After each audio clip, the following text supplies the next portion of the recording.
ചങ്ങനാശ്ശേരിയിൽ നിന്ന് ബാബു ജനാർദ്ദനോടൊപ്പം മലയാള സിനിമയിലേക്ക് വണ്ടി കയറിയ ഒരാൾ. വിഷക്കോൽ പാപ്പിയായി നമുക്കറിയാം. ഇന്ന് അദ്ദേഹം മലയാള സിനിമയിൽ ഒരു നായക നടനാണ്. ജയശങ്കർ കാരിമുട്ടമാണ് ചേരുന്നത്. നമസ്കാരം. നമസ്കാരം. ഏറ്റവും അധികം സിനിമയുമായി ചേർന്ന് നിൽക്കുമ്പോൾ ഇപ്പോൾ പ്രധാന കഥാപാത്രം അവതരിപ്പിക്കുന്ന നടനാണ്, നായക നടനാണ്.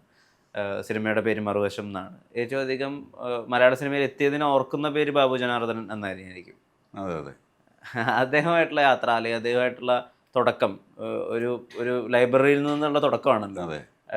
അത് ഇപ്പോൾ എവിടെ എത്തി നിൽക്കുന്നു? ലൈബ്രറി നാടകങ്ങൾ ഞങ്ങൾ ഒന്ന് ചെയ്തിട്ടുണ്ട്. ഓക്കെ. എൻ്റെ നാടകങ്ങൾ പുള്ളി കണ്ടിട്ടുണ്ട്. അങ്ങനെ ബാബുവാണ് എന്നെ സിനിമ എന്ന് പറയുന്ന ഒരു മേഖലയിലേക്ക് പരിചയപ്പെടുത്തുന്നത്. അല്ലെങ്കിൽ ഒരു പക്ഷേ ഞാൻ സിനിമയിൽ എത്തിപ്പെടില്ല. കാരണം ഇതൊരു വലിയ മേഖലയും ഞാനൊക്കെ എനിക്കിത് അപ്രാപ്യമായൊരു മേഖലയാണെന്നുള്ള ഒരു ചിന്തയായിരുന്നു. ഇടിച്ചു കയറ്റം ഇല്ലല്ലോ. ഇടിച്ചു കയറ്റമില്ല, അതാണ് അതൊരു കുറച്ചന്തർമുഖനാണ്. വേഷം ചെയ്യുന്നത് ചെയ്തു പോകുന്നു എന്നുള്ളതല്ലാതെ അങ്ങനെ മാർക്കറ്റിങ്ങിലൊക്കെ ഞാൻ കുറച്ച് പുറകോട്ടാണ്. ഈ ആളുകൾ ഈ കഥാപാത്രങ്ങളുടെ പേര് പറഞ്ഞിട്ട് ഓർക്കുകയും വിളിക്കുകയൊക്കെ ചെയ്യുമ്പോൾ എവിടെയോ നമ്മൾ സ്വയം മാർക്കറ്റ് ചെയ്യാൻ വിട്ടുപോയി, അല്ലെങ്കിൽ നമ്മുടെ പേരിനെ മാർക്കറ്റ് ചെയ്യാൻ വിട്ടുപോയി, അങ്ങനെ തോന്നിയിട്ടുണ്ടോ പിന്നെ എപ്പോഴെങ്കിലും? എന്നെ എല്ലാ ഇൻ്റർവ്യൂവിലും ഞാൻ പറയാറുള്ളതാണ്, ജയശങ്കർ എന്നുള്ള പേര് ആരും വിളിക്കാറില്ല. ചുരുക്കം ചിലരൊക്കെ തെറ്റി ജയകൃഷ്ണൻ, ജയപ്രകാശ്, ജയകൃഷ്ണ, ശങ്കർ എന്ന് ചോദിച്ചാൽ എന്തും വിളിക്കും. ജയശങ്കർ എന്ന് ചോദിച്ചാൽ എല്ലാം വിളിക്കും. സിനിമക്കാർക്കാർക്കും എൻ്റെ പേര് പലർക്കും അറിയത്തില്ല, ഇപ്പോഴും അറിയില്ല. പിന്നെ ഞാൻ ചെയ്തു വെച്ച കഥാപാത്രങ്ങൾ ഇപ്പോൾ ആമൻ, വിഷക്കോൽ പാപ്പി എന്ന് വിളിക്കുന്നവരാണ് അധികവും. പിന്നെ അങ്ങനെ ചില പേരുകളിലാണ് ജോസേട്ടൻ, ഈ മഹേഷിൻ്റെ പ്രതികാരത്തിനകത്ത് അങ്ങനെയാണ് പൊതുവെ ജനങ്ങളും ഇപ്പോൾ സിനിമയിൽ പരിഗണിക്കുമ്പോഴും ഇപ്പോൾ ഇന്ന ആര് ചെയ്യണമെന്ന് വിചാരിക്കുമ്പോഴും അത് വിഷക്കോല് ചെയ്ത അങ്ങനെ ഇപ്പോഴും അവർ പറയാറില്ല, അല്ല ജയശങ്കർ എന്ന് പറയാറില്ല. ഐഡന്റിറ്റി ക്രൈസിസ് അനുഭവിക്കുന്നുണ്ടോ അങ്ങനെ? തീർച്ചയായിട്ടും. ഞാൻ ഈ കാര്യമുട്ടം ചേർക്കാൻ തന്നെ കാര്യം, ജയശങ്കർ എന്ന് പറഞ്ഞ പഴയൊരു പ്രശസ്തനായ നടനുണ്ട്. അപ്പം ജയശങ്കർ എന്നൊന്നും ഗൂഗിളിൽ അടിച്ചു നോക്കി കഴിഞ്ഞാൽ പുള്ളിയുടെ ഫാമിലി, സിനിമാസ് ഇതൊക്കെയാണ് വരുന്നത്. അപ്പോൾ ഇതിനകത്തൊന്ന് എന്ത് മാറ്റം ഉണ്ടാക്കാൻ പറ്റുമെന്ന് നോക്കിയപ്പോൾ ഞാൻ പിന്നെ ഫാമിലിനെയും അതിൻ്റെ കൂട്ടത്തിൽ കയറ്റിയിട്ടു. അപ്പോൾ കുഴപ്പമെന്ന് വെച്ചാൽ ഇത്രയും ലെങ്തി ആയത് കാരണം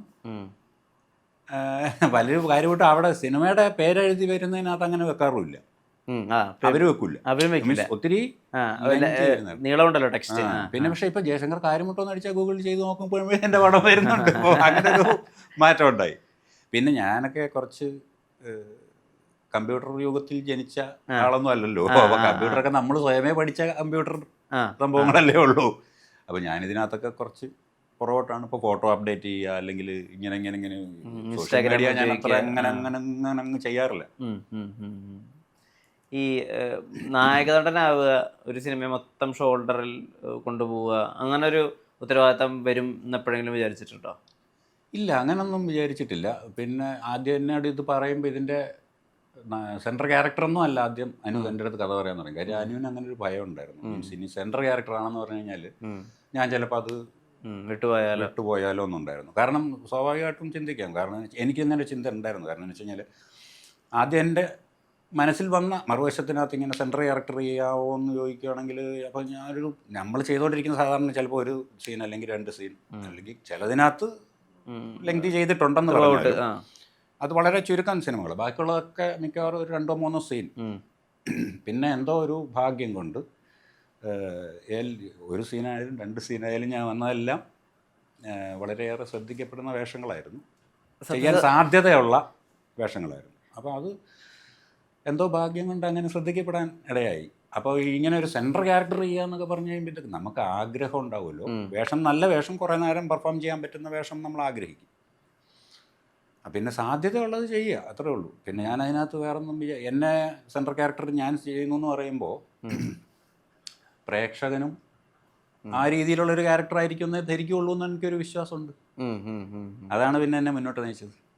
സത്യസന്ധമായിട്ട് ചോദിക്കട്ടെ, ഇനിയിപ്പം ഇത്രയും നേരം ആളുകൾ എന്നെ കണ്ടുകൊണ്ടിരിക്കുകയോ, ഈ പടത്തിൻ്റെ ബിസിനസ് സാധ്യത എന്താവും? ഇപ്പം മുമ്പ് ചില നടന്മാരൊക്കെ, ഇപ്പോൾ സലിംകുമാർ ഉൾപ്പെടെയുള്ള നടന്മാരൊക്കെ ഈ ആദാമിൻ്റെ മകൻ അബൂവിനൊക്കെ വേണ്ടി സമീപിച്ചപ്പോൾ അഹമ്മദിനോട് പറഞ്ഞിട്ടുണ്ടെന്ന് കേട്ടിട്ടുണ്ട്. അതായത് എന്നെ വെച്ചാൽ ഇത്രയൊക്കെ സാറ്റലൈറ്റ് കിട്ടും, നിങ്ങൾക്ക് ഇത്രയൊക്കെ തിയേറ്റർ ഇത് പോവുള്ളൂ, ഇങ്ങനത്തെ സാധ്യതകളോട് മനസ്സിൽ കണ്ട് റിസ്ക് മനസ്സിലാക്കിയിട്ട് മാത്രം എന്നെ എടുക്കുക എന്നൊക്കെ സലീമേട്ടൻ പറഞ്ഞു എന്ന് കേട്ടിട്ടുണ്ട്.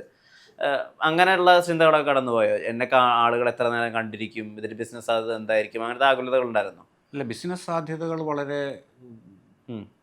കുഴപ്പമായിരിക്കും എന്നെനിക്ക് ധാരണയുണ്ടായിരുന്നു. പിന്നെ ഞങ്ങളിതൊരു ഒരു കൂട്ടായ്മയിൽ വളരെ ബഡ്ജറ്റ് ഫ്രണ്ട്ലി ആയിട്ട് അതൊരു ടീം വർക്ക് പോലെ ചെയ്ത പടമായതുകൊണ്ട് ഈ പ്രമേയം പ്രസക്തമായതുകൊണ്ടും പൊതുവെ ജനത്തിന് എന്നെ ഇഷ്ടമാണെന്നാണ് എനിക്ക് തോന്നിയിട്ടുള്ളത്. നമുക്ക് ചെറുതാണ് ഞാൻ ചെയ്തിരിക്കുന്നതെങ്കിലും ആളുകൾക്കൊരു ഇഷ്ടമുണ്ട്.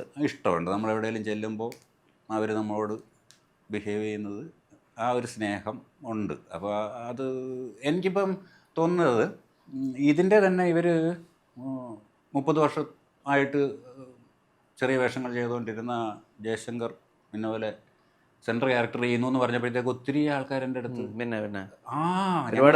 അപ്പം അങ്ങനെ ഒരു സ്നേഹം അവർക്കുണ്ട്. അതെൻ്റെ അടുത്ത് എനിക്കത് ഫീൽ ചെയ്തു. അപ്പോൾ അതുകൊണ്ട് അങ്ങനെയുള്ളൊരു അതാദ്യമൊന്നും എനിക്ക് തോന്നിയിട്ടില്ല, അങ്ങനെ ഞാൻ ചിന്തിച്ചില്ല. എന്തായാലും ബിസിനസ് ബുദ്ധിമുട്ട് വരും എന്നൊക്കെ ഉള്ളത് നമുക്കറിയായിരുന്നു. അപ്പോൾ അതൊക്കെ ഞങ്ങൾ സംസാരിച്ചിട്ടുണ്ടായിരുന്നു. ഞാൻ അനുവിൻ്റെ അടുത്ത് സംസാരിച്ചായിരുന്നു. അല്ലാതെ കുഴപ്പമില്ല, നമുക്കത് ചെയ്യണം, വർക്ക്ഔട്ട് ചെയ്തെടുക്കാം.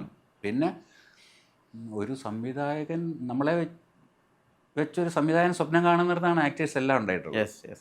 എന്നെ വെച്ചിട്ട് അങ്ങനെ ആരും സ്വപ്നം കണ്ടിരുന്നില്ല. അതുകൊണ്ടാണ് ഞാൻ ചെറിയ വേഷങ്ങൾ ചെയ്ത് ഒതുങ്ങിപ്പോയത്.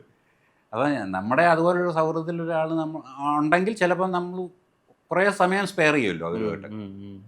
അപ്പോൾ സ്വാഭാവികമായിട്ടും നമ്മുടെ ഒരു കപ്പാസിറ്റി അല്ലെങ്കിൽ ഇങ്ങനൊരു ക്യാരക്ടർ വന്നു കഴിഞ്ഞാൽ അത് പറ്റുമോ ഇല്ലയോ എന്ന് അവരായിരിക്കും ആദ്യം സ്വപ്നം കാണുന്നത്. ആക്ടർ പോലും ഉണ്ടാവില്ല, ചിന്തിച്ചിട്ടുണ്ടാവില്ല. ഇപ്പം ഈ ആമേൻ്റെ കുറേ ക്ലോസപ്പ് ഷോട്ടുകളൊക്കെ ഉണ്ടല്ലോ, അപ്പം അങ്ങനെ പെട്ടെന്നൊന്നും നമ്മൾ ക്ലോസപ്പിൽ കാണിക്കാത്ത കുറച്ച് കാര്യങ്ങളൊക്കെ കാണിക്കണം. ഇപ്പം ഇങ്ങനെ അടുത്തേക്ക് വരുമ്പോൾ ഒരു ചിരിയുണ്ട്, അത് അത്ര കണ്ട് ഈ നാടൻ ഭാഷ പറയുന്നത് കുത്തിത്തിരിപ്പുണ്ടാക്കിയതിൻ്റെ സംതൃപ്തി മാക്സിമം എടുത്തിട്ടുള്ള ഒരു ചിരിയാണ്. അപ്പം ആ ചിരിക്കൊക്കെ ലിജോ തന്നിട്ടുണ്ടായിരുന്ന ഫീഡ് എന്താ? ആ ചിരികൾ ഒരു 4-5 സ്ഥലത്തുണ്ട്. അല്ല, എല്ലാത്തിനകത്തും ആ ചിരിയുണ്ട്, ആ ഒരു സംഭവമുണ്ട്. അത് ലിജോ എൻ്റെ അടുത്ത് പറഞ്ഞത് ഈ ഡയലോഗ് കഴിഞ്ഞിട്ട് ആക്കിയൊരു ചിരി വേണം, ആക്കി ചിരി വേണം, അതിങ്ങനെ ചെയ്യാവോ എന്ന് ചോദിച്ചു. അപ്പോൾ ഞാൻ നോക്കി, ഓക്കെ നമുക്ക് എനിക്കൊന്നും അത് ചെയ്ത് കാണിച്ചു തരുമോ? എനിക്കല്ലേ കൊതിയാണ് ആ ചിരി കാണാൻ വേണ്ടി. ചിലപ്പോൾ ഇവിടെ ആയിരിക്കും ക്യാമറ, നമ്മൾ ഇവിടുത്തെ ആക്ടിവിറ്റി കഴിഞ്ഞിട്ട് അങ്ങോട്ട് ഇത് ചെയ്യാൻ പറയും.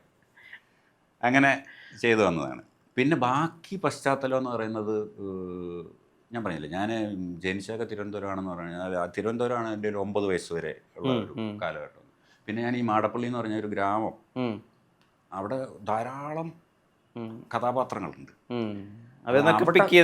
അവിടെയൊക്കെ വന്നു കഴിയുമ്പോഴത്തേക്ക് അപ്പം അതന്നെയല്ലേ നമുക്ക്, ഞാൻ ഈ നമ്മുടെ വീട്ടിൽ ഒരുപാട് കൃഷിപ്പണിക്കൊക്കെ വരുന്നവർ, ആനക്കാർ, ഈ ബസ് സർവീസ് ഒക്കെ ഉണ്ടായിരുന്നു. അപ്പോൾ അവരുടെ വണ്ടിക്കാർ, അപ്പോൾ ഇങ്ങനെ ഞാൻ ഇവരുടെ ഇടയിലായിരിക്കും ഞാൻ പഠനം, സ്കൂൾ വിട്ടു വരിക, അതെല്ലാം കഴിഞ്ഞ് കഴിഞ്ഞാൽ പിന്നെ ഇവരുടെ ഇടയ്ക്കാണ്. കുറച്ച് മുതിർന്ന ആളുകളായിട്ടാ ഇവരുടെ ഈ പണിക്കാരുടെ എല്ലാം ഇടയ്ക്കായിരിക്കും. അപ്പം ഞാൻ ഭക്ഷണം കഴിക്കണമെങ്കിൽ ചിലപ്പോൾ ഇവരായാലും ഭക്ഷണം കഴിക്കുമ്പോഴായിരിക്കും ഞാൻ കഴിക്കുക, അവരുടെ കൂട്ടത്തിൽ ഇരുന്നിട്ടായിരിക്കും. എൻ്റെ ലോകം എന്ന് പറഞ്ഞാൽ മൊത്തം ആൾക്കാരുടെ ഇടയ്ക്കാണ്. അങ്ങനെ അവിടെ സമ്പുഷ്ടമായൊരു കാലമാണ്. കഥാപാത്രങ്ങൾക്ക് അപ്പൊ എനിക്ക് സിനിമയെ സംബന്ധിച്ച് ഇതൊന്നും ഞാൻ മനഃപൂർവ്വം നോക്കി വെച്ച് പഠിച്ചോന്ന് ചോദിച്ചാൽ അങ്ങനെയൊന്നുമില്ല. അറിയാതെ എന്നിലേക്ക് കയറിയ ഇഷ്ടങ്ങളുണ്ടല്ലോ.